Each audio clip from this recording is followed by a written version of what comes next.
What's happening, ladies and gentlemen of League Zero, and welcome to the postseason press conference for MI6. I'm joined with a few of the team right now, and there's a few more that are going to be trickling in. I think that's lore. Yep, that's the actual lore.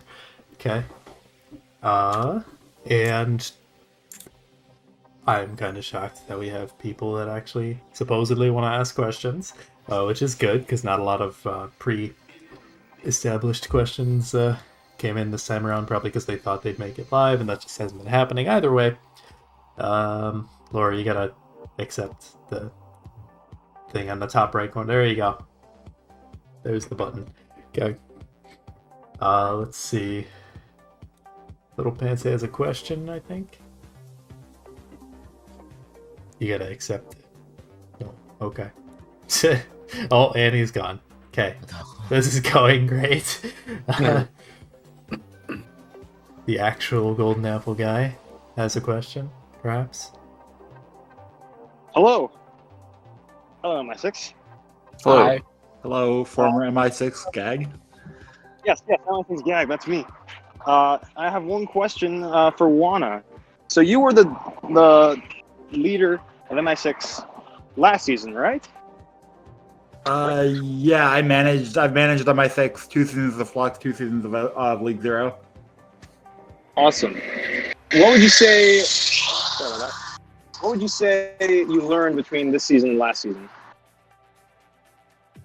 I mean, I think that's a tough question between the 2 seasons of League Zero. I think, there was a season of Flux in between as well. I think I learned to... I really learned, I think something that Flux Cup Season 2 taught me is how important it is for the vibes and the personality of the team to work together. I really felt like in Flux Season 2, we had good players. We didn't have a vibe that really fit together. The players were good individually, but they weren't really friends. And I think that was something Laura and I really took into account as we were looking at drafting. I know Laura had really, really strongly suggested we draft Swifters just because of sort of the vibe he gave off in Private Pugs and sort of the way he interacted. And I think that really served us well. I really do feel like this season of MI6, everybody really liked each other, really enjoyed playing with each other. There were, an exception or two there to that. But I felt like the vibes this season for us were really good. All right, someone else from Wisdom. Oh, Spongy. Okay. Let's get you in there. You gotta accept it in the top right corner of your screen. Okay, I don't know if he's there, but I do have another question. So, obviously, Wana, you came in as an expansion manager after staff tried to add on 2 more teams. So we had a few extra players. Oh, there's someone. There's Spongy. Hello. I'll get back to my You can question. finish if you want to. Spongy, go ahead. I have a question specifically for Monarch, but other people can answer. As being on 2 teams with Monarch, my main question is, how many scrims did you sleep through? At least 2. It was more than 2, I think. I was gonna say that's low. I No, will speak up for this one. Monarch on Flux Cup, he slept through a lot of scrims. So Honestly, Swifter slept I am through a like, very the same sleepy- amount. I want to point This this is out. true. He slept through enough that I was forced to create a role for it. The roll, yeah. okay. Sleeping through scrims roll. What I would like to say to that is I'm a very sleepy person. Fair enough. I work through. I basically on days I don't have school, I basically go through fucking like cycles of being nocturnal, basically. So that's why scrim time when scrim time comes around, I'm just really sleepy. I think it's funny that I have to like wake up early in the morning to get to scrims. Yeah, you're literally Like, on the opposite side of the world. Yeah. You show up more. Yeah, I've never slept through a scrim. That's what we have Flames for. Flames is the real hidden Yeah, MVP dude, this there's season. no way I'm sleeping at 8 p.m. Eastern for my I'm not sleeping at 8 p.m. I'm sleeping at fucking 5 p.m., dude. Yeah. I wake up way before that, so I'm good. All right. Anyways, where was I with my question before? All right, Wana. So, like, obviously, you had a little bit of a handicap not having like the full draft pool to choose from because it was the expansion draft. So, how do you think the team was like internally, like mentally? How did they vibe together, like immediately after the draft? Really well, I think, and I remember.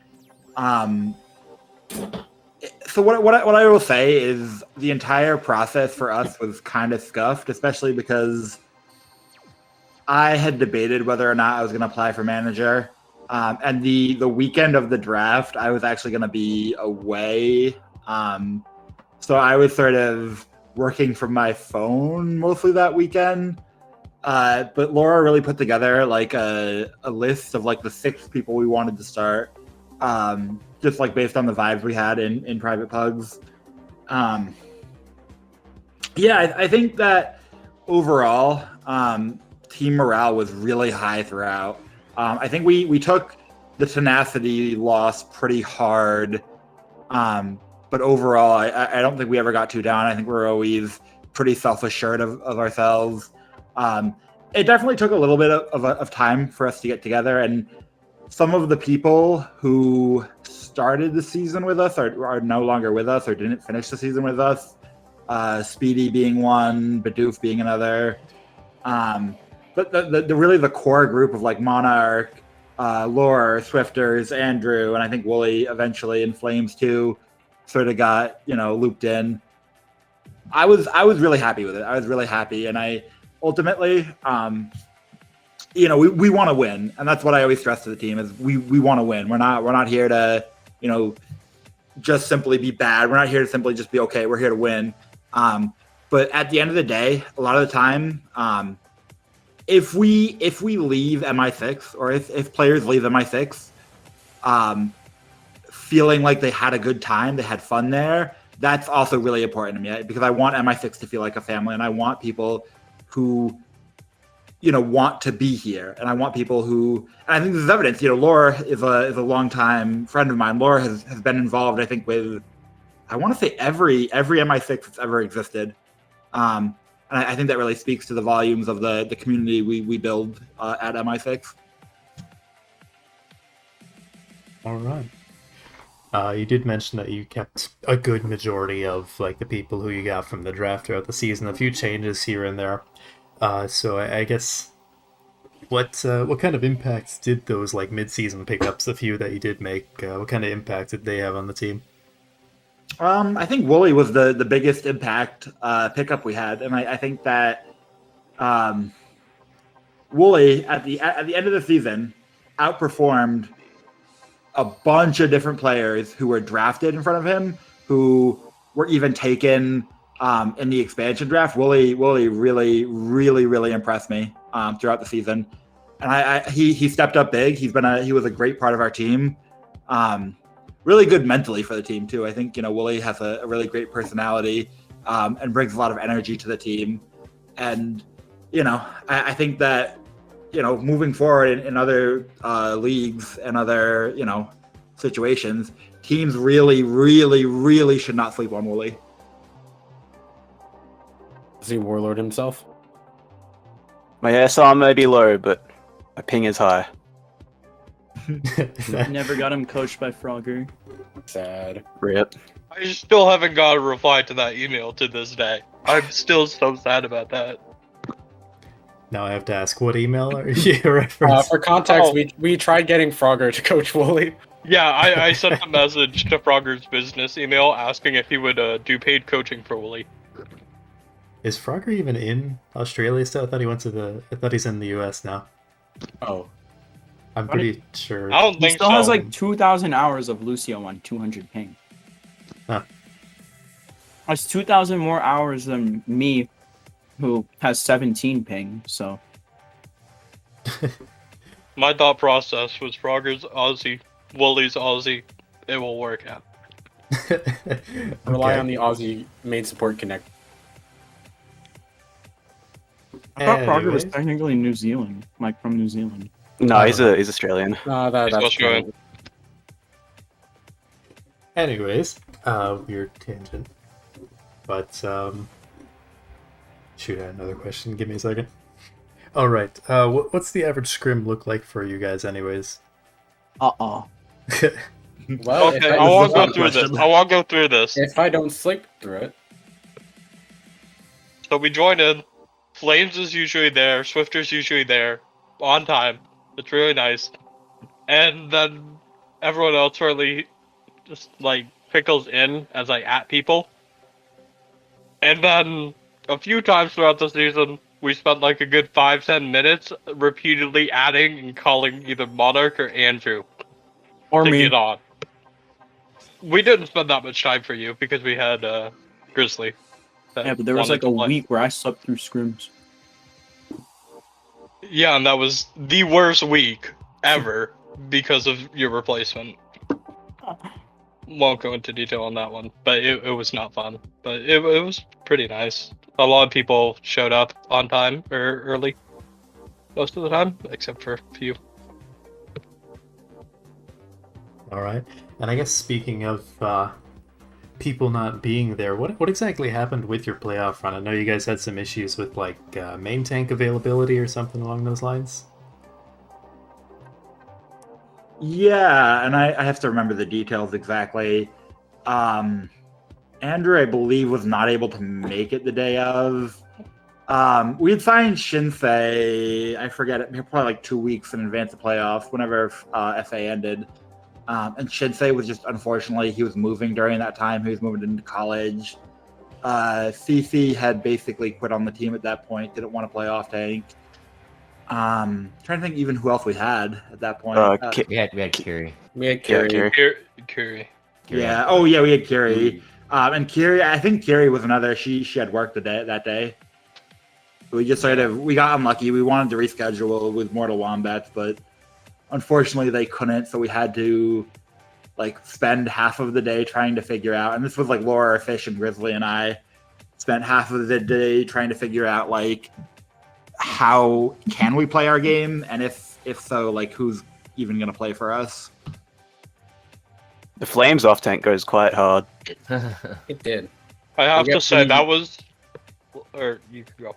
We got hit quite hard with the fact that there wasn't any sort of break between the end of the season and playoffs. Yeah, and I think that was a frustration, and I've heard at least from one other inter manager that was a bit of a frustration for us. In terms of it was a 3-3 vote, and Dividing had just decided he was just gonna not have a break, or that we were just not gonna have a break, and I think it broke the wrong way for us. It was just a decision that was a 50-50, and it's just kind of ended up hurting us in the end. I think that match we had like there's only 6 of us, so we had to like either if we don't play, then that's a forfeit. I'm not. I think. Yeah, like the part that pissed me off the most about that entire situation was the ruling behind who we could bring in for a 6th player to play main tank, and that like honestly is probably like the worst day for me in terms of like dealing with management stuff. But that entire process was a nightmare. Like What was the ruling? It was not. We were only allowed people from free agency. We weren't allowed to pick up anyone, have them like sign up or like whatever. Fish nearly didn't get accepted. And he had to appeal to be able to be put into the free agency pool to be able to play. No one from former teams that were like dropped out of playoffs were allowed to play. So we were looking at like 3 main tanks in all of the free agency pool, and a lot of them were like severely under SR. A lot of them were, I think, like 2,700. Yeah, it wasn't much to choose from really from our perspective. Was Fish like over SR? I had like absolutely nothing to do with that No, it's- situation. It's because had he left Tokyo Exodus. because of- Oh. Yeah, Exo. Yeah. That's the one Exodus thing. took all of the main tanks. That's the one thing that I'm listening to and thinking that shouldn't have been a situation. Like, I don't care if they're ineligible, they probably should have been able to, but I could see, like, the free agency thing, that one's normal. Ineligible, I think maybe someone should have used executive privilege to say, like, yeah, it's one game. Yeah. Either way. Yeah. Fortunately, Dividing did speak up for us, and did sort of help us through that situation. But I think it, something, and I think this is something as a veteran, somebody who's managed for 2 seasons in Flux and L0, even if it's just a little bit of advice for like you, Acri, something that I've noticed as a manager, is sometimes you need to lead with your heart instead of your head. Sometimes you need to say, hey, this is a situation where we need to make an exception, or we need to do something else and not just follow the letter of the law, because this is a passion project, I think, for all management and even players to some degree, and so to just sort of get stonewalled by rules and regulations could feel really, really badly. All right. I don't have too many more questions for you guys, but let's see. So who would you say would be like the more vocal people on your team? I know you hyped up Wooly a little bit for being a great mid-season pickup. Obviously, he's a main support. Swifters as like a vocal leader? Yeah, probably. Swifters has some lungs. Yeah. I don't know if you guys watched the Fish's POV of our match against Mortal Wombat. I was screaming my lungs out in that game. Yeah. At least in terms of target calling. A lot of the time I'll hear Swifters either call like a rotation verse or call like a target, and I swear to God, I could physically hear his like something inside of him just like breaking or like stretching out. Dude, it was my lungs, bro. I'm still going through puberty. So how does that work out? Because obviously Swifters is a DPS, and normally they're pretty quiet in terms of like quote proper comms. There, I got a good analogy. When I shoot someone, I call who I'm shooting, and then everybody shoot that person. Yeah, I would say Swifters and I were probably the 2 people that talk the most consistently throughout a lot of our games. And it's just something that works, so we didn't really bother to change it. Yeah, Andrew would path call a bunch, but other than that, a lot of like target calling, and even like ult tracking and ult planning to an extent fell to me and Lauren. It was also whoever off tank we had, either Fifi for first half or Kiri for second half. They also talked a lot. Yeah. All right. I do have one last question for you guys. It should take a little while, 'cause each one of you can have a different answer. But what would you say like your favorite memory from this season would be? Beating Tyler team. That's a good answer. Because I'm friends with I'm friends with Tyler and Madsen because Bro, you're on the Tyler team now. I'm on the Tyler League staff now. Dude, you're in Tyler team and Tyler League. I'm in Tyler team and Tyler League. No, I'm friends with Tyler and Madsen on Mortal Wombats because season 3 DC. Yeah. So it felt like a nice little like thing to beat them during a map 5 during a regular season. True. That was the top tier feeling. Yeah. Yeah. Especially during Li Zhang, like round 3, when like it was like when we had up to like 60%, and after we won the fight with that, we knew for a fact that we were like gonna win. I can like feel the energy building. My favorite part was in that match when Swifters Ajax T-Tar.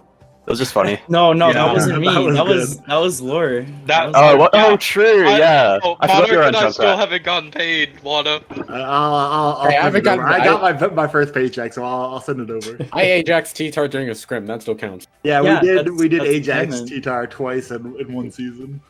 Truly beautiful moments. We need to get paid, man.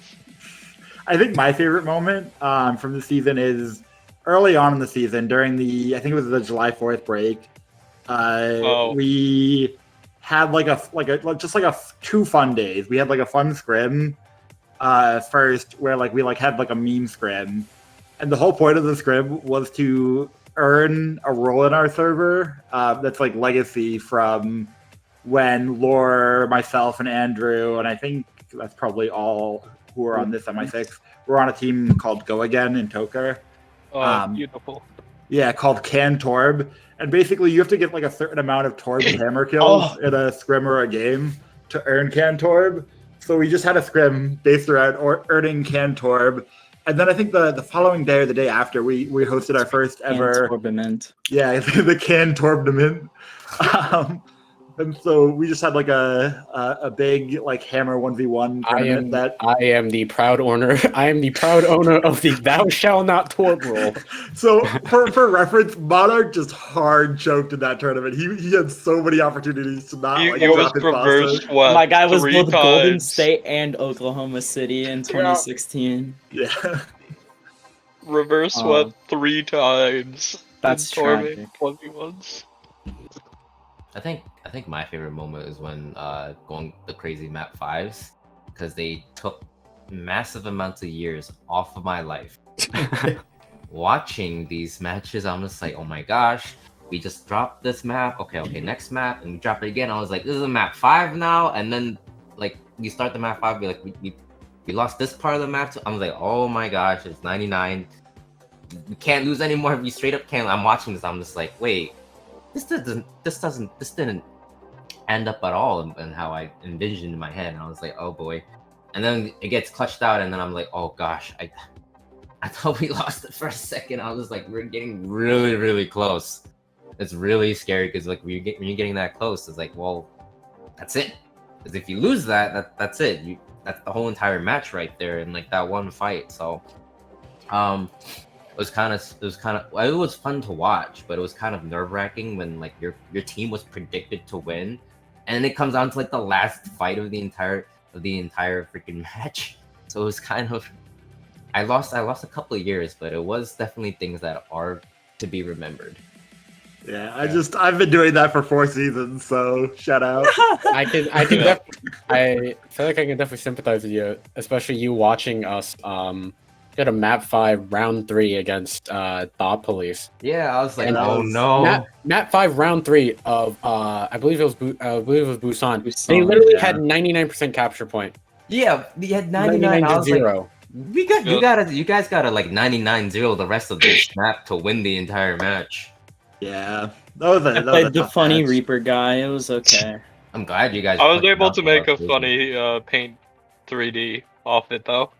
Yeah, that was the Yeah. only game I ever played in League 0, so undefeated by the way. Yeah. Yo, I haven't won a single map yet. I'm literally at a 0% win rate. Oh no. Rip. You guys couldn't. I fled a deadlifted one of the maps that Flames was in, and we still couldn't win. Rip. It's tragic. No, that's tragic. I think my favorite was the Papega game, or first game. Oh It's yeah. just being as a team, like the energy of people like realizing that hey, like we can do stuff. Like we're a good team when we play together, and just seeing everyone like get super hyped because we were like the big underdogs for that, because everyone thought Papega at the time were going to be the best expansion team. Like it was just so much fun to see everyone get so excited over that win. Prove people wrong. Yeah, that was honestly. Can't believe it. I wasn't able to be there physically for that game, but that was like, just from my perspective, that was so satisfying to like shut up all the like 2 IQ Doubters. people who are in tier lists. Yeah. Doubters. Pega, man. They even had Geek on God on their side. Sorry. Hey, kid on God. Holy I'm sorry. Powerful name. I want It's such a good name. I'm sorry. I brought that up when I went on the countdown. I just can't stop thinking about that name. What Hey, game? Kern's name tier list. Don't forget it.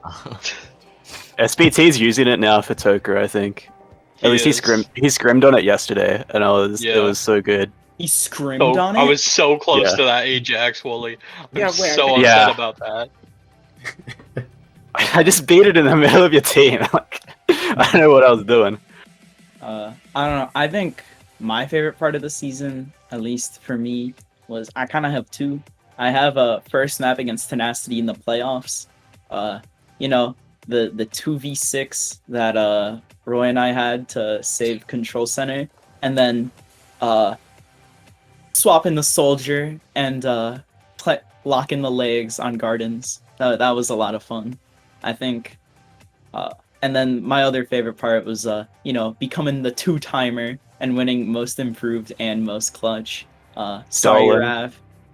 I stole most clutch Actually, and most thievery. improved from two people. Thievery. I got that Actually, two-timer over two people. But, I think, I had a lot of prove this season, seeing as I went undrafted. People doubted me from the very beginning, may have been because I trolled a lot in Pugs, insta-locking Doom and Genji. But they should have seen my 5k on Dorado and Genji and decided to draft me. So, but I would have stopped that 5k if I was on 30 ping. 100%. Yeah, no, not really. I legit, I still to this day believe that Wooly would have been the best main sport in L0 had he been on normal ping. And Well, you he got could have that been Frogger coaching. 3.4, maybe 3.5 even if he was on 20 ping. If you got that Yeah. Frogger coach. If he got the Frogger coaching. Okay. Anyway, Well, anyone got anything else to add to that? I think that was everyone.